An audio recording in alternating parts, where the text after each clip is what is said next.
Hey, what is up? So if you watched my videos previously, especially when I'm driving in the car, listen.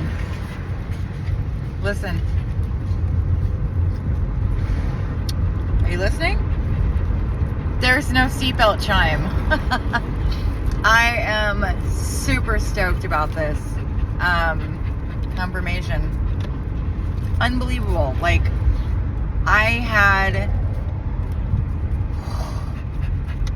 let me just tell you the story. So, this car was given to me because I saved a man's life on a very dangerous highway here in Santa Barbara County.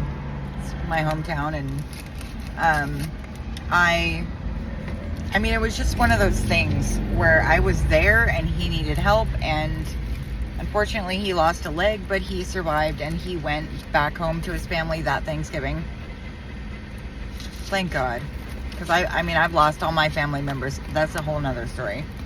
And I know what grief is like, and especially losing family members right before the holidays. It's very traumatic. And it takes, anyway. So, this car was given to me, and a GoFundMe was started for me by a gentleman who I met the first time I ever met him was the night of that accident when I helped save that man's life. And he organized, Subaru, actually the company, gave me the car. It was one of their lead salespeople at the dealership here or it was not here in Santa Barbara, but it's in Ventura. I had been living in a 2-door Honda Civic with no heat, no AC, with my dog for about a year at that point. A little less than a year. I think it was like 7 or 8 months. But like a lot of people living in their cars, I didn't have any networking. I didn't have any money. I didn't have any family. All my family's dead. That's my excuse. But it made my life really, really hard for a long time. And so when this car was given to me, it was big deal, and it still is. So I decided to, and the GoFundMe was organized for me by the gentleman that I met there, and he, because of the news coverage of the story, and it was also covered in the local paper, quite a bit of money was donated to me along with the car. So it was a lot for me. It was a big break. And I decided to go traveling. I decided to, get out of town and kind of, go see the country. I mean, I could definitely drive across the United States. And so I was gone I wasn't very experienced in managing my finances very well. And I also wasn't, I was also still healing from a lot of different things. And so, and I also really wasn't very experienced with camping in the car. I just really wasn't very good at it yet. And so I spent a lot of money, and all that money went to gas and food. Literally, that's where all that money went. And I came back to Santa Barbara, California, my hometown, and I was broke again. I mean, not completely broke, but I had spent most of the money. I still didn't have any friends, still didn't have any family. None of them came back to life. 411 on the timer. And so I'm like, well, what do I do now? And I thought, I sat with these thoughts for a long time, and I thought, what, that was it was a waste. And I wouldn't let myself think that. I just wasn't going to go there in my head, because I had lived with regret before, and it never serves anyone. It doesn't do any good. So I thought, well, okay, I don't know what to do anymore. I don't know what I'm doing on, and just kind of threw my hands up, and I just kind of gave up for a little while, and I just continued living in the car. But I thought, traveling's out of the question. I can't travel without money, right? And I kept thinking about it, and I kept thinking about it, and I kept thinking about it, and I basically thought myself into a box over it all. And then finally I thought, what am I doing? Like, I know how to, and the time that I decided to stay in the car, I continued to camp in the car, to live in the car. And by doing that, I found ways to, like, cook for myself, to, in the car, like, not in the car, literally, but, like, to not eat out is what I mean. And, like, bought myself a camping stove, and, like, just did some basic stuff for myself, to be comfortable and not, like, spending a lot of money, because that was a major issue for me. I didn't have the funds to do that. And, eating out is, like, a huge thing. It's really expensive. It's not very good for you. It's not really good. I mean, it's not very good for anybody, but it wasn't good for me. And I was on, like, this healing journey of doing better for myself, and, fasting and eating better and exercising and all these different things. So I had to figure out ways to improve my life and still live in the car, because I still didn't have a way to get out of the car. I still didn't know how to do that yet. And so, I know I kept living in the car, and I think I lived in the mountains of my hometown for probably like a year and a half. And then I got sick of it, and I thought, what am I doing here? I get a little bit of income every month. It's very little, but like, I was able to make it here. So why can I not just keep traveling? And I kept thinking that, and I kept thinking that, and I kept thinking that. And the answer was a resounding, yeah, what is holding you back, again and again. And so I got frustrated. Finally, I just said, you know what? Screw this. I'm out of here. So last summer, around like May, I think it was the end of May, I left Santa Barbara again. And I had left before. No, it wasn't the end of May. It was before that. Those two trips are so close together that I get them a little bit mixed up in my head. But so I left Santa Barbara, and I didn't go to Colorado Springs, like the city, but I went to the mountains, like below Pikes Peak, back behind a town there called Woodland Park. That's like, there's a bunch of mountains below Pikes Peak there, and camped out there for, I don't know, it was like, I think I was gone for maybe like 6 weeks or something. Excuse me. And we were fine. Like, we went all over the place, actually. We went across Arizona, Utah. I mean, we went all over the place. But most of my time I spent in this camping area, behind Woodland, like up above Woodland Park. And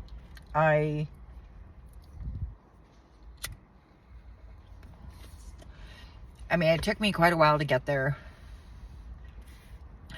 because I traveled all over. Like, I think we spent about 10 days or so in the Superstition Mountains in Arizona, and just like some other places, just kind of odds and ends here and there. And I thought, well, I made it by going to like food banks, not like food banks. I went to food banks to supplement my food situation. And I fasted when I needed to, and I was able to get dog food donated for Bella. And I just kept doing that. Like, I just kept being resourceful and kept doing what I already know how to do really well, is make ends meet, and like survive on not very much. Well, not just survive, but thrive on not very much. But not, and not missing anything either. Like, not feeling like I'm missing anything, like I'm missing out on anything. And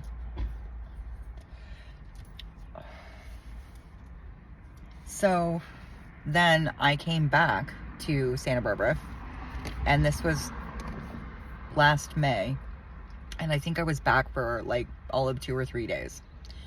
And then I left again, and I traveled, I hadn't traveled east of Colorado. I was just kind of scared still. I didn't really have the confidence to do it, and I just kind of felt like, well, what's east of Colorado? Like, what am I going to do there, kind of thing. And I was thinking to myself, well, but like, you know, why did you go to the Superstition Mountains? And like, I know why I went to all those places, but there wasn't anything like set up for me there. It was just, I just wanted to go. I just wanted to travel. So I did.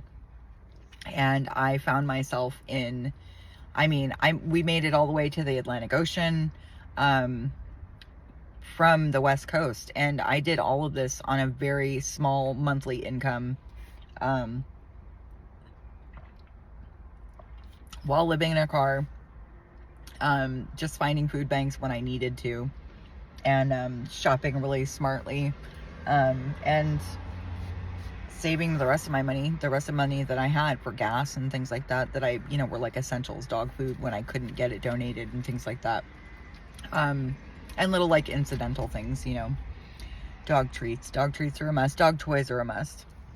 And speaking of, where are your toys? And I was able to do all of this with a dog while, people consider me homeless. I don't consider myself homeless at all.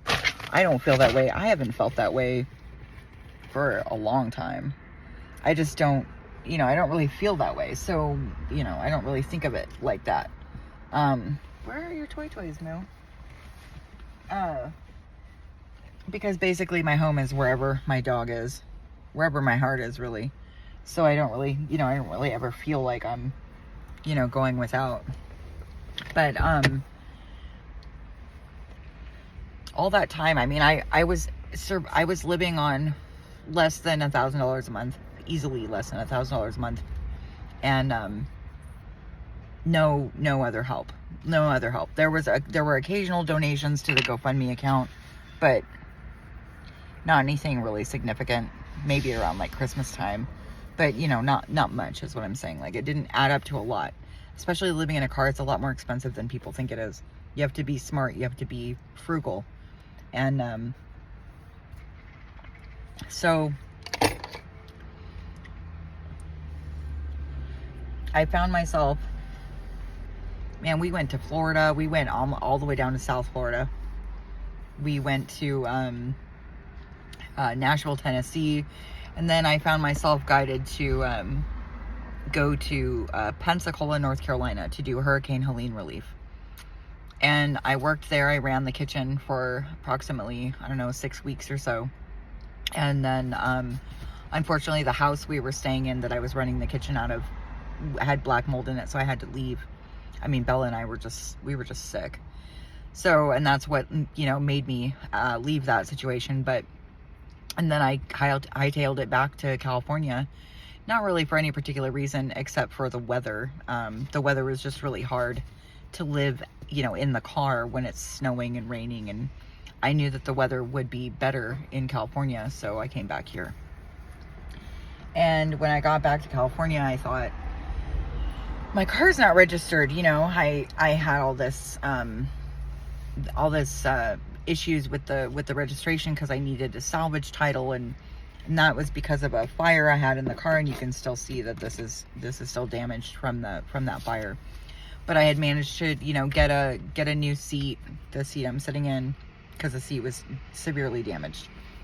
Some of the wiring was damaged underneath the seat. I got all that fixed, but these other repairs that I had to get done for this DMV safety inspection to pass were like, it was a lot. And it was like the equivalent of a car colonoscopy. And so coming back to California, I was really bummed because I didn't know how I was going to make any of this happen. I had no idea how to financially cover it. No idea, none. And so I put out, a call on my GoFundMe page for help, and there was a woman who had helped me, and it didn't come initially, like it didn't come right away. And so I waited, and I toughed it out. In the meantime, I got a registration ticket that was $180, and I was just kind of like eating shit is what I'm saying. I wasn't doing very well.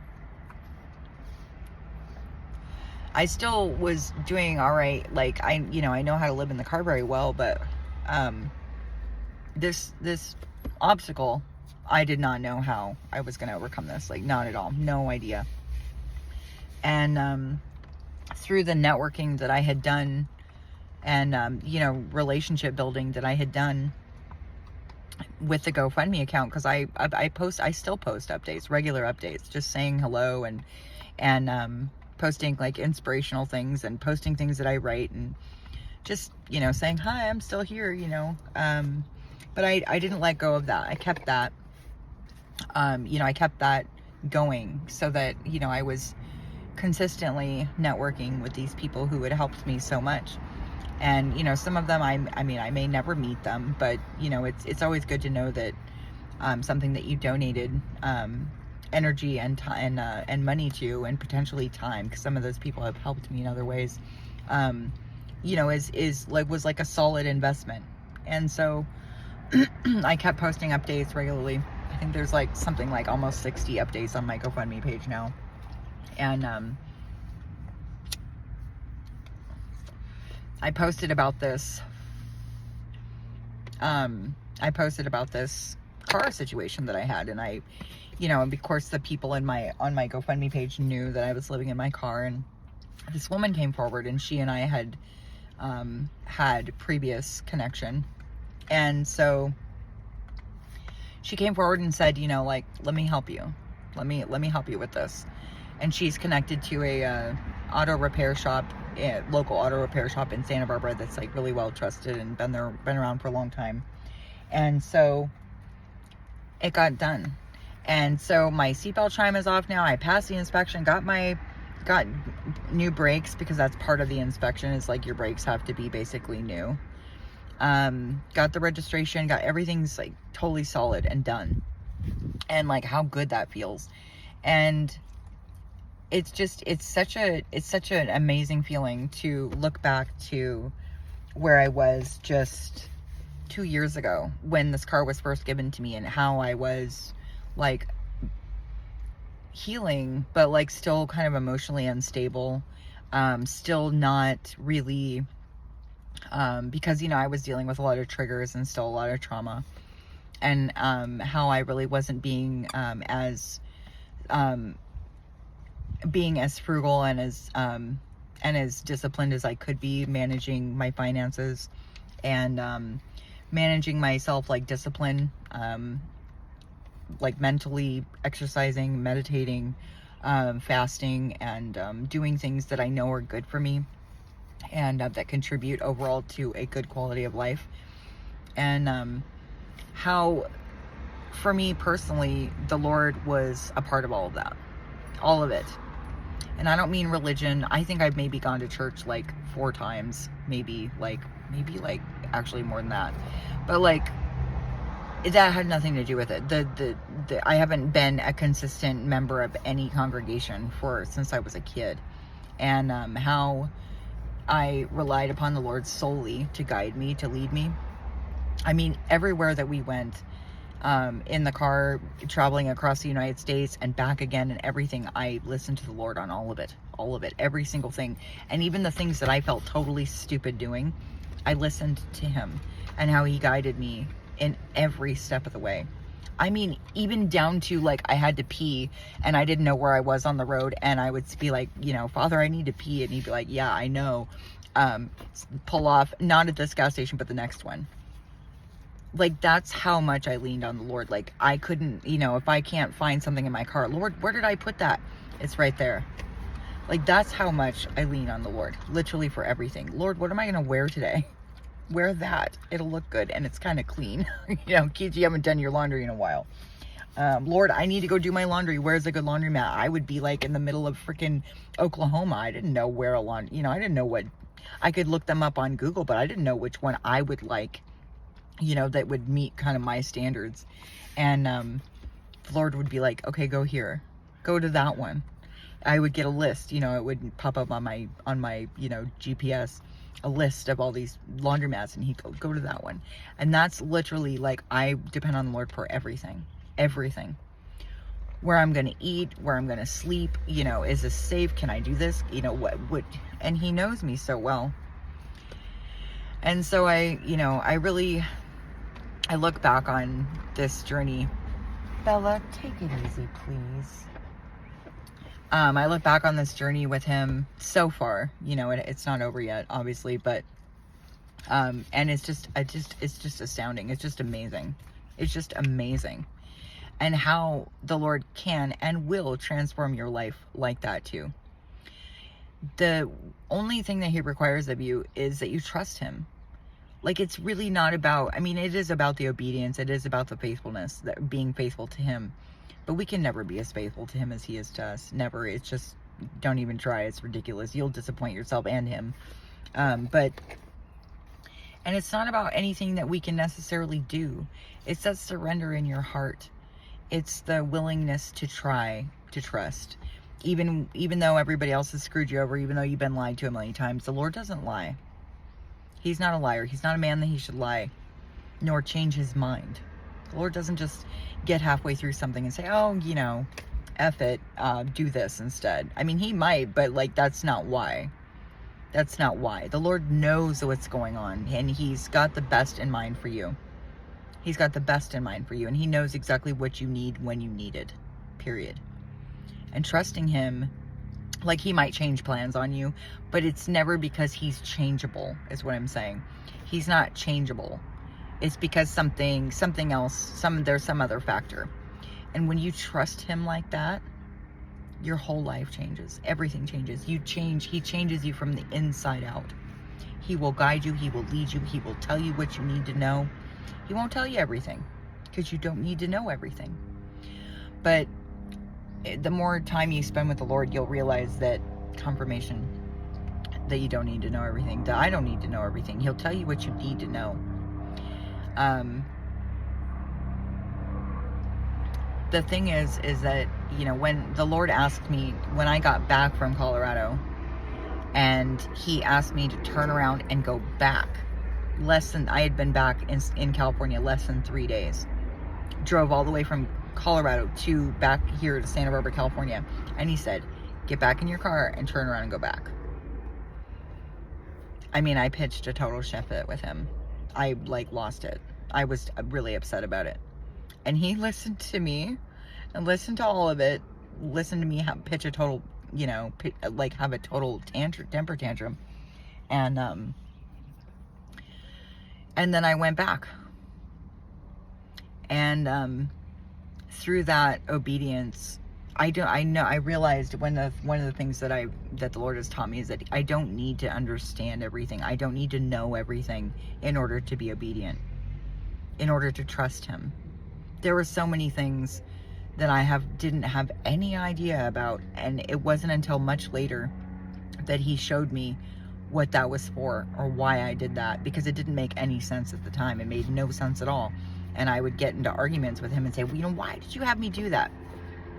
And he wouldn't tell me, and I would get frustrated. But then later he would show me exactly why I did that, why he had me do that, and have me do it that way.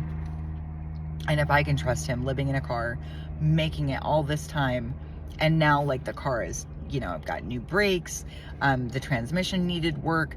I mean, we're talking about like a significant amount of money invested into this car to get it back on the road, including like the inspection was several $100s. I mean, it was a lot. It was a lot. Stop, boo. Just relax. Stop. I don't. That's really loud. Stop. Stop. That's really loud. She doesn't like anything with little wheels. 2 kids on scooters. But it's a massive confidence boost when you realize that the Lord, you don't just know it in your head. It's fine to quote scripture to yourself and use those things use the Lord's word for affirmations. It's great. It's fabulous. But like, you need to know it in your heart. There are things that you can know with your mind, and that's good because that's the start. But there are things that will completely surpass your intelligence. You cannot wrap your head around it. You just can't. It won't make sense to you. And when you're willing to obey the Father, when you don't understand, when it doesn't make sense, but you trust him anyway, because you know in your heart that he's for you, not against you, that's a huge breakthrough. It's a huge breakthrough. And so many people that I see on YouTube are talking about breakthroughs here and breakthroughs there. And really, truly, the biggest breakthroughs that I've had have been unseen. They've been unseen. I mean, sure, I was given a car and everything else, but like, I was given a significant amount of money, but without the discipline to steward that money properly, it was gone. It was gone. And so rather than praying for, you know, anything material or anything like that, like, Lord, I really need this need met. I really have to have this done. Excuse me. And what he did instead was taught me how to not just make connections and network with people, but to not just establish relationships, but to maintain them, and to also act with integrity, so that people saw that I was a person of my word. I am a person of my word, and that if I say I'm going to do something, I'm going to do it. And if I say this is what's going on, that's what's going on. And so it's not just to it's not just to establish connections, but to cultivate relationships and to become friends with people, at least friendly with people. You don't need to be best friends, but like friendly with people. And it may not sound like a lot. It may not look like a lot. Just like, to me, I think in a lot of ways, it didn't sound like or look like a lot to me either. But the thing is that not everything that the Lord does, not every breakthrough that you have is going to be something that anyone, even yourself, can visually see. It's not necessarily something that is like tangible. There are things inside of us where we have difficulty. Maybe we make connections really easily, but we have a hard time cultivating them and maintaining them. Maybe you say you're going to do something, but you don't always do it. And so people don't really depend on you, and they can sense that. And so they don't really want to partner with you in business or whatever it is that you're trying to do. And so confirmation. And so you have a hard time getting your business off the ground. You have a hard time with your YouTube channel. You have a hard time in your personal life, whatever that is for you. But the Lord can and will fix it all when you trust him. Like, I know that the word says, all things work together for the good of those who love God. And I'm not trying to change the word of God, like take anything from it or add anything to it. But I would say that for me personally, that word love, I try to replace that word with trust. Because trusting the Father is loving him. Trusting the Father is loving him. I don't trust people that I don't love. And I know the Father is not a person. But I couldn't trust him the way that I do without the love. So the love's kind of a foregone conclusion in that statement. But believe me when I tell you that it is true. It's 100% true. And I don't just know it in my mind. I don't just know it in my heart, but I've seen it. Like, my whole life for the last couple years has been intensely connected to the Father. I do very little without him. I do very little without asking him exactly, when do I go? When should I leave right now? Should I go? Like, I don't lean to my own understanding. And when the Bible tells us not to lean to our own understanding, it's very serious about that.